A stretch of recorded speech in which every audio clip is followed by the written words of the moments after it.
Hello everyone, good morning. কেমন আছো তোমরা সবাই? আশা করছি সবাই খুব ভালো আছো, সুস্থ আছো, আর আমিও খুব ভালো আছি।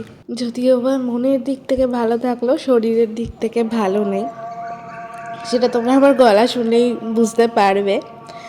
তো যাই হোক, 7টা দিন আমি বাবার বাড়িতে ছিলাম, আর তারপরে বাড়ি চলে এসেছি। মানে বুধবারে সন্ধ্যাবেলায় গেছি আর বুধবার সকালবেলাতে বাড়ি এসেছি, ঠিক আছে? তাই জন্য 7 দিন বললাম, নাহলে 8 দিন হতো। তো এই যে আমি এখন এসে বিছানাটা গুছিয়ে নিচ্ছি। খানিকক্ষণ বসেছিলাম, বসে থাকার পরে বিছানাটা গুছিয়ে নিচ্ছি। 8টা, 8:30 নাগাদ এরকম সময় আমি এসেছিলাম বাড়িতে। বিছানাটা ভালো করে গুছিয়ে নিলাম, মানে চাদরটা পাল্টিয়েছি, তো সেটা ভিডিও করা আমার হয়নি। চাদর পাল্টিয়ে যেহেতু 7 দিন ছিলাম না, ওই জন্য চাদর বালিশের কভার সমস্তটা পাল্টিয়েছিলাম। এর মাঝে আমি ভাত বসিয়েছিলাম, সেটা আর তুলিনি। ভাত বলতে সকালের খাবার, সেদ্ধ ভাত। আর এই যে আজকে তো নববর্ষতে এই যে খাসির মাংস নিয়ে এসছে, সেটাই এখন আমি বাছলাম, পরিষ্কার করলাম। তারপরে আমি এখানে হলুদ লবণ মাখিয়ে রেখে দেবো, ভালো করে রেখে দেবো, কারণ এখন তো রান্না হবে না, এখন 9:43 বাজছে। তো রান্না হতে হতে সেই 11:30 বেজে যাবে, ওই জন্য হলুদ লবণটা মাখিয়ে রেখে দিচ্ছি।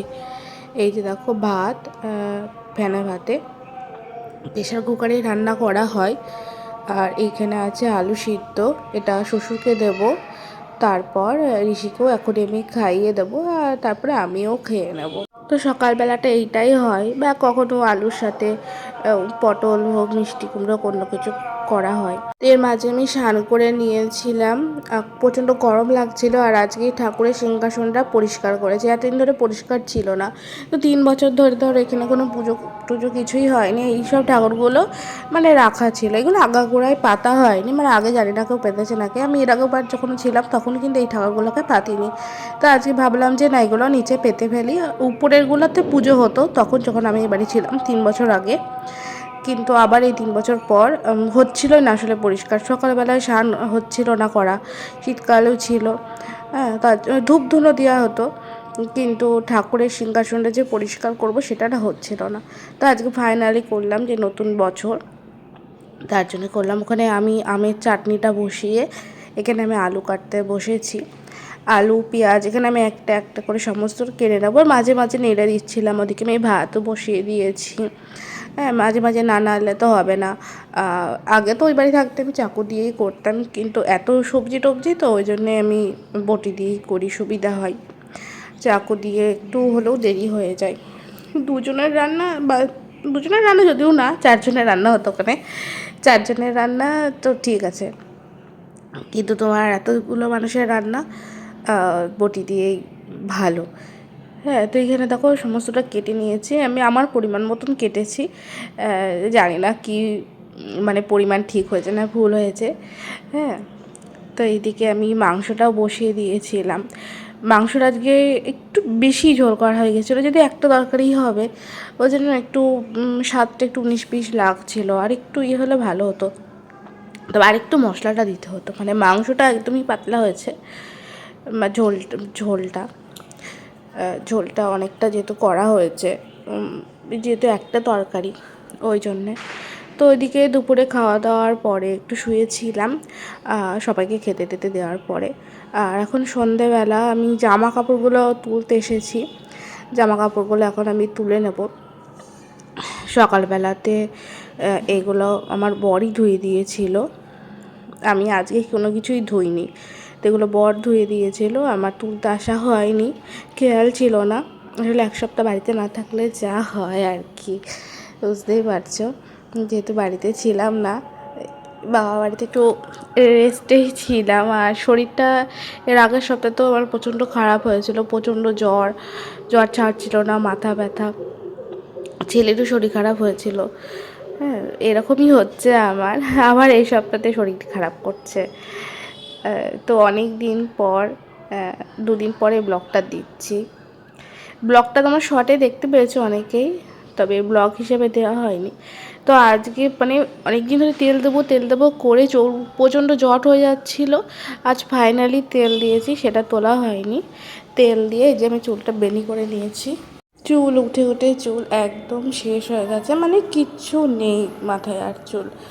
আর চুলের কোনো যত্ন নেওয়া হয় না। মাঝে 1-2 দিন আমি মাথায় দই দিয়েছিলাম, তারপরে তো শরীর খারাপ হয়ে গেল। এরকমই হয়, যখন কিছু যত্ন নেওয়া শুরু করি তখন শরীর খারাপ হয়ে যায়, তখন সব আবার লাটে উঠে যায়। তো ওইদিকে ওই জামা কাপড়গুলো এখন আমি ভাঁজ করে নেবো। ওখানে গিয়ে ঋষিকে পড়তেও বসেছিলাম, তো পড়ানো হয়ে গেছে। তো এই যে এখন আমি জামা কাপড়গুলো ভাঁজ করে নেবো, তারপর আমি এই ঘরটা গুছিয়ে তারপরে রান্না করতে যাব।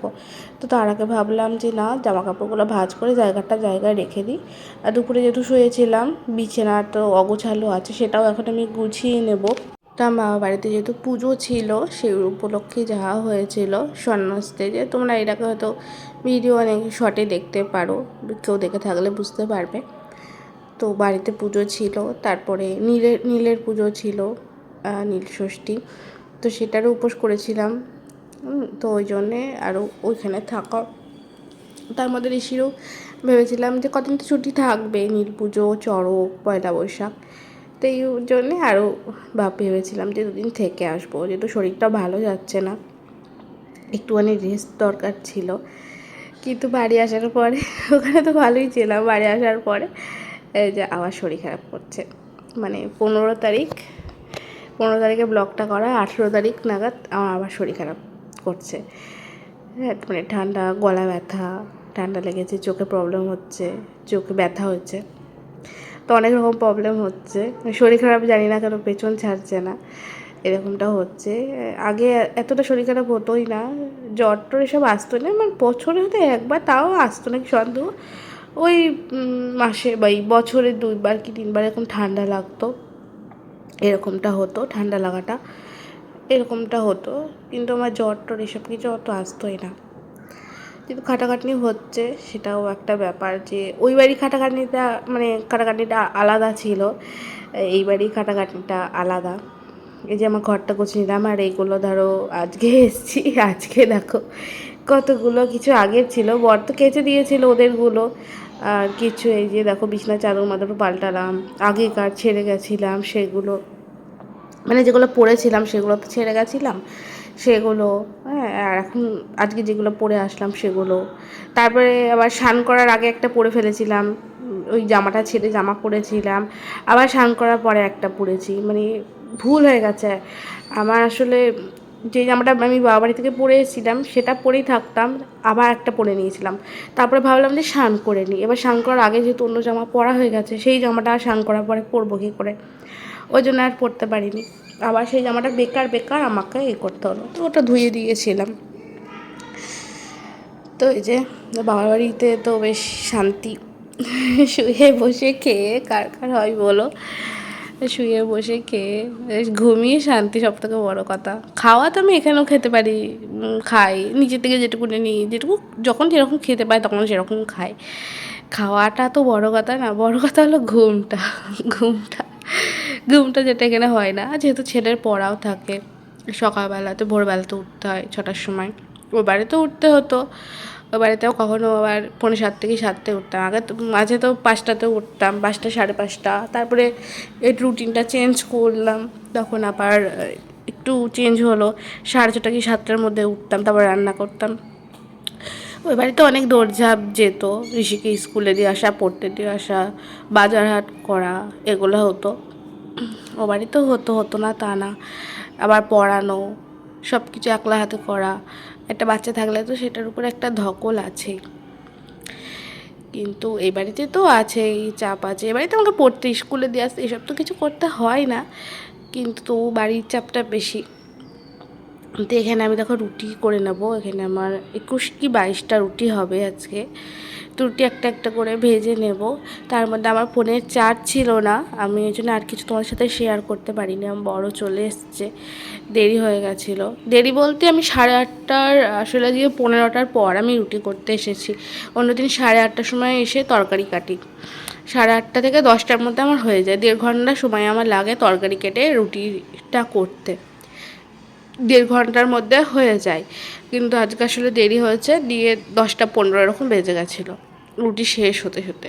তো রুটি করা হয়ে গেলে সবাইকে খেতে দিয়ে দিই, যেহেতু আবার ভোরবেলাতে উঠতে হবে, ছটার সময় কি, এখন তো আবার সকালে স্কুল হয়ে গেছে, কাল থেকে আবার সকালবেলা স্কুল, 5:45টার দিকে উঠতে হবে। যদিও 5:45টায় উঠতে পারছি না, 6টা হয়ে যাচ্ছে।